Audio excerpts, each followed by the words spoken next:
I had a breakthrough on Alexey's device yesterday when we're doing this call.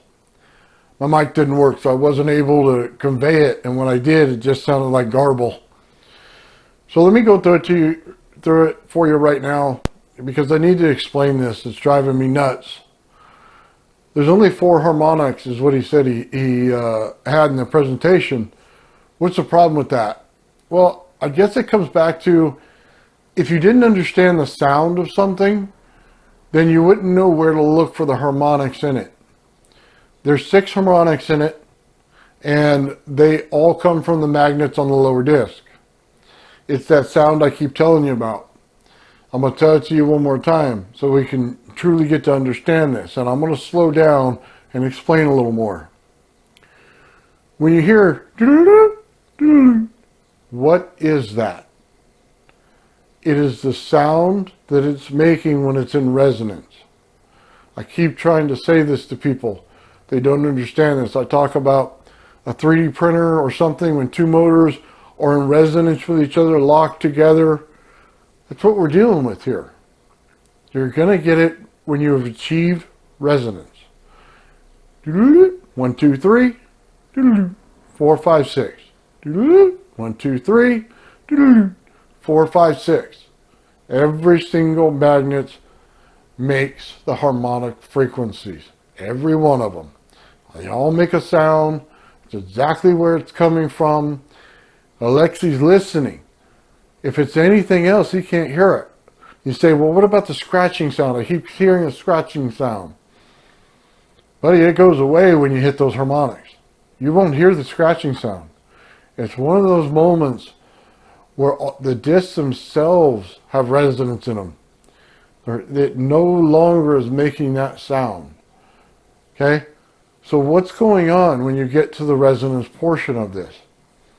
Now that we get the resonances, and we'll deal with this in harmonics, and then we'll go to mechanical to get there. So you get the resonance, right? What happens? Resonance is basically a very fast vibration. It basically something that vibrates so fast you can't see it. When you see it, you're just getting vibration. When you can't see it, it's in resonance.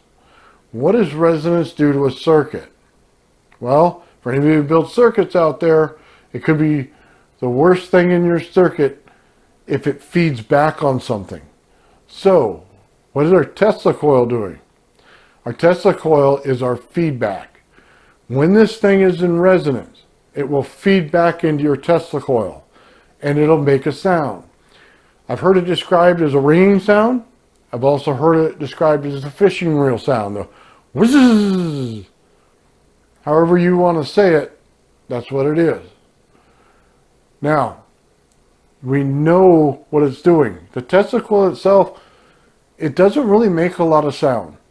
Some people say, well, it hums a little bit. Well, yeah, if you're at really high voltages, it'll hum. We're in relatively low voltage. You use the 12-volt battery here. We're not getting relatively high voltages out of this. It's a relatively low voltage unit. Therefore, you're not going to get those hums. The only thing you'll ever hear from this is feedback. When something feeds back into it, you'll get the ringing. For those of you who have built circuits out there who understand this and understand the quality control of a circuit, those get rejected right out of the line. You can't make a circuit that way. It'll cause feedback, it'll cause interference in your parts, and it'll screw up everything. So, he's doing it on purpose. He wants to hear the resonance. Now, he's getting something else out of the Tesla coil. Rest assured of that. What I'm trying to tell you, though, is that feedback is the point that he hears it. Again, the harmonics of it. He gets the sound in resonance. He gets the feedback. He understands the sound of it. So what is he doing with the ultrasound portion of this? Well, pretty simple understanding. If you understand the difference between a resonance frequency and a resident frequency, then you'll understand this already. What is he doing? He's pulsing it. We know that he's pulsing it, so he's just creating a pulse wave down. This should be common knowledge at this point. Okay? Pulse wave down. Now, He is hitting it at the maximum value of resonance. That's where he's trying to hit it. That's his target, man. That's where he wants to hit it. So when we map out the sound, you're going to map out where the points are that hit the highest amount of resonance in that. They could be here, they could be here, okay? And then it goes upside down the bottom portion, here and here. But this is where you're going to hit it, okay? Wherever that maximum state is where he wants to hit it. Why? What you're looking for here, okay? I'll explain the difference. Resonance is the bell ringing. You hear the sound. Resonant frequency is the maximum value that bell is going to make. So when you strike it, right, that sound you're getting is the full amplification of that resonance right there. That is the maximum value you're going to get. It's the difference between a resonant frequency and a resonance frequency. You need that maximum value. He is getting this thing to jump. That means that he is trying to aim that ultrasound right at it. He can hear it. He knows which tone comes before the next. He knows which one is the high value, which one is the low value. That's how he's doing it. He hears it. Again, we're reverse engineering this. He's hearing it. That's the way he does it. He knows based on the sound what he's trying to get out of it. So, he knows which of those frequencies he wants to pulse it. He knows exactly how much time before it hits that frequency in the consistency that it makes the sound. I hope you understand that. So let's go through it one last time, and then we'll get on to the mechanical portion to tell you how he achieves this. So, somewhere in there is a high point. Okay, the maximum value, you got to hit it. Okay, so we got that from the motors and the disc right there. We get a feedback once we hit resonance. We hit resonance. We get a feedback on our coil. Okay, whee! You're going to hear that sound. Okay, it's going to sound like a fishing reel. It's then going to go to the top, your ultrasound. Once you pulse that ultrasound, you're not randomly pulsing anything here. He is listening for that signal that he keeps hearing in the max value. He's probably mapped it in his head without even knowing it on which one it is that he's looking for, and he knows the time allotted to get to that point. Boom, then he hits it and is pulsed. That's it. That's what's going on. There's 6 there. Why are there 6 there? How do I know that there's 6 there? Besides the sound that I hear, he's telling you that he's creating it like a honeycomb structure. What does a honeycomb structure have to do with resonance? Bees are attracted to resonance. They know where their hive is because there's resonance in the honeycomb structure. That's why there's 6 magnets. He told it to you. But I don't think a lot of people took it and put a lot of weight into it. He's telling you for the 6 magnets, it's a honeycomb structure. There are 6 spikes that you get when you make that sound. Honeycomb resonates. Beekeepers will tell you this. All bees are attracted to resonance. That's a simple understanding of it, guys. It's nature. He is using nature to show you something. And that's what he's doing. You probably wonder why I give it to you in a raw format when I put it all out there sometimes on the translation. It's because of this. Simple little things that he pulled out of little places is what it is. Okay? Let's go on to the mechanical portion of this. This is where people get messed up, and I need to clear this up. We have high voltage, right? Go like this. Not a problem, right? What is that doing? High voltage into a DC motor. It increases the speed. We all see it. We've all recognized it. We all understand that. Now you'd think, well, you don't want the top disc to go any faster, but it's not going to. Here's the trick. As all of the positive comes from the top, down to the negative, right? What happens? The top collapses and goes into the bottom. you now have all of the energy going into the bottom. It didn't go away. It's the actual flyback coil is still pushing this out. So what are you doing? You're actually taking all of that energy, putting it right in the bottom. So what happens? The top goes back to a normal speed. The bottom increases more than it did when you put the initial high voltage onto it, because you're getting more energy into it. So now that one will increase the speed. What is also going on? Because there's magnets on the bottom, you're getting an eddy current. The eddy current will slow down the upper disc. This one increases, this one decreases, okay? They get to a resonant state. When you see this all the time, what are we trying to say? Trying to say that the motors have hit a point where they're like two pendulum clocks. Put two pendulum clocks on a wall. What happens? As they're going all over the place, right? Wherever they go, they start to synchronize. Just like this. Two pendulum clocks. It's nature. That's what's going on. They're synchronizing. So when we go like this, all we're telling you is that the motors have reached a point where they can synchronize. Doesn't mean they're going the same speed. It means that they're close to each other and they stay in that state. That's the resonance state right there. Now, we got them going to resonance, okay, with the mechanical structure now. Now you understand the voltage comes down and increases this, eddy current slows this down up here. We get it to resonate. It's going to make that sound. That's the mechanical portion of it. You have to look at energy flow and where it's all going. Once you do, you can start to understand the speed factors. Where's the range? 800 to 900 RPM. Right in there. Right in there is where we're getting the range. We know that the top disc, when we measure it, it's about 14 to 1700 RPMs. The bottom one is around 600 RPM. The only way to get to that is somewhere around the middle of the two, and that's right around 800. That's where I'm going to put mine.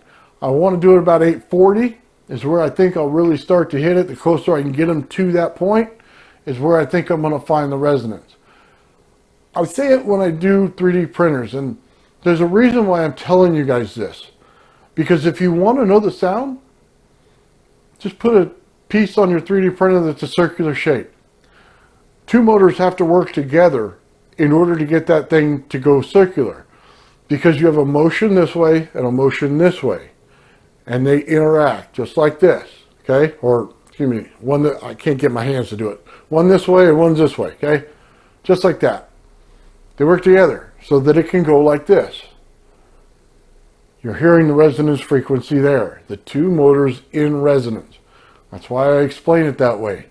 Sorry if I give you guys examples of stuff instead of saying scientifically what it's doing. I'm trying to get it relatable so you can find that, hear it, and understand what I'm trying to tell you. Now, we know the mechanical of it. We know the harmonics of it. We can now map this thing out. Once you get the sound, put it on your oscilloscope, and let's get each one lined out. Where are they?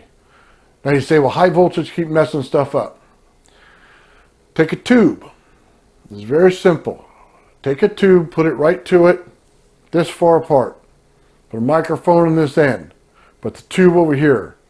The tube will amplify the sound coming through here so that it'll stay at the same values up here, but the tube's down here where it can reach that sound. It gets rid of the high voltage problem altogether. As long as you don't put a conductive tube over there, which would not be very good, just a simple cardboard tube. Go find your wife's wrapping paper, find one that she's almost done with, take off the rest of the wrapping paper and get rid of it and keep the tube. Simple as that, put it right there. Let's get the sound, okay? It's easy enough. We can all do that. It gets rid of the high voltage portion of being in our way. Let's do that. We can now map this thing out. We should know exactly where we're hitting.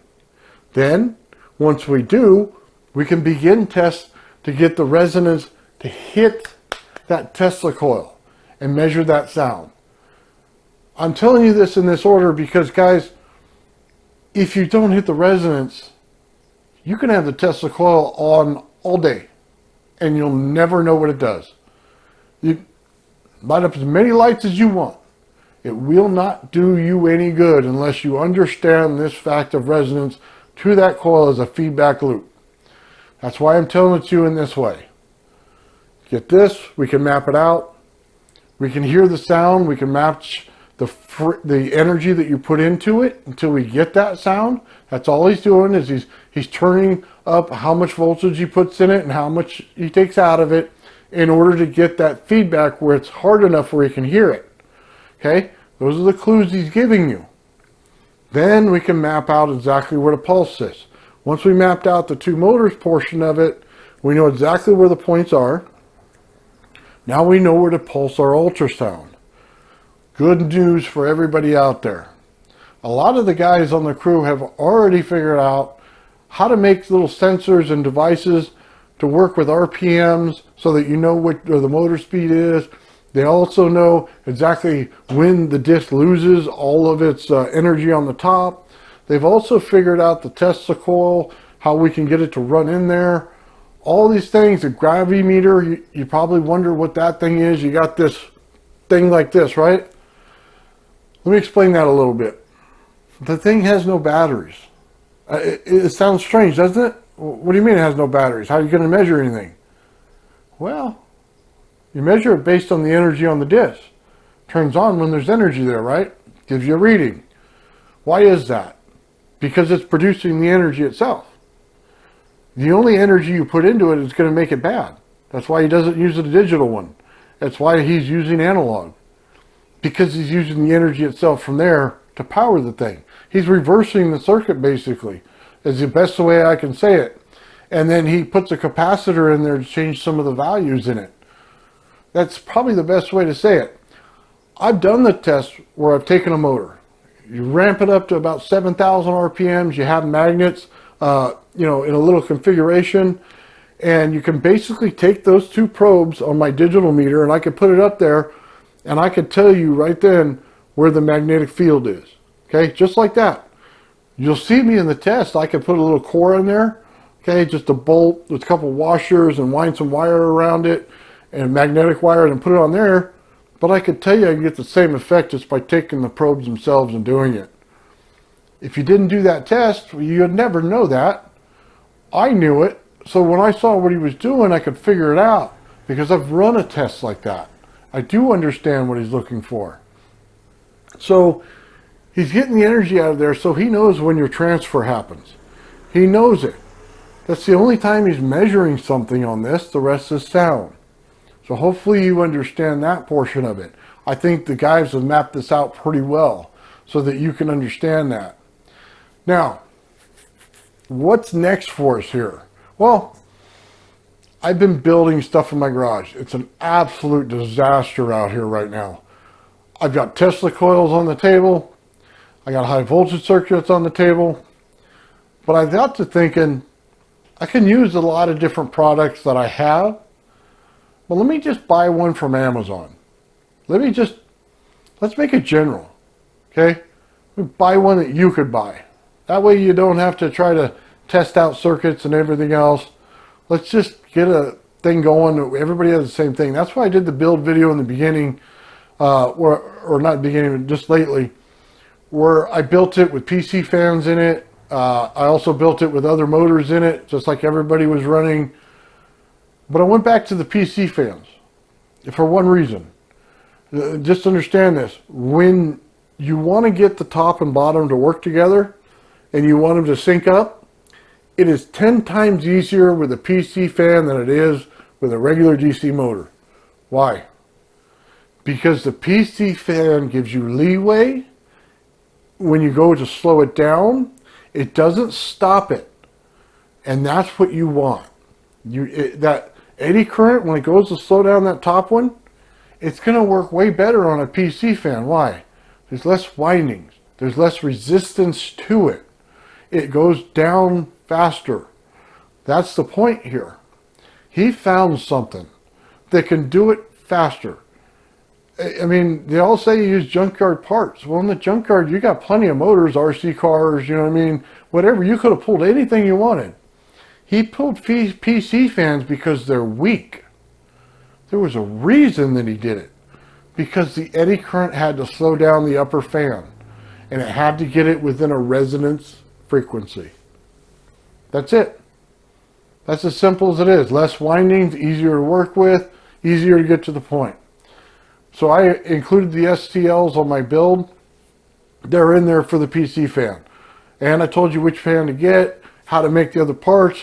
You print them out on your 3D printer. It's the best I could do for you. You could do it on your own and try to glue things. I get things flying around my garage for how many times I run these things. I've had them run around like throwing a saw blade across your garage. It is a horrible experience. That's why I went to this route. I even put in there some insets in there so that you can melt them into the plastic there, and then the bolts will stay in there. You put some lock washers on it and never get that feeling of things flying across your garage.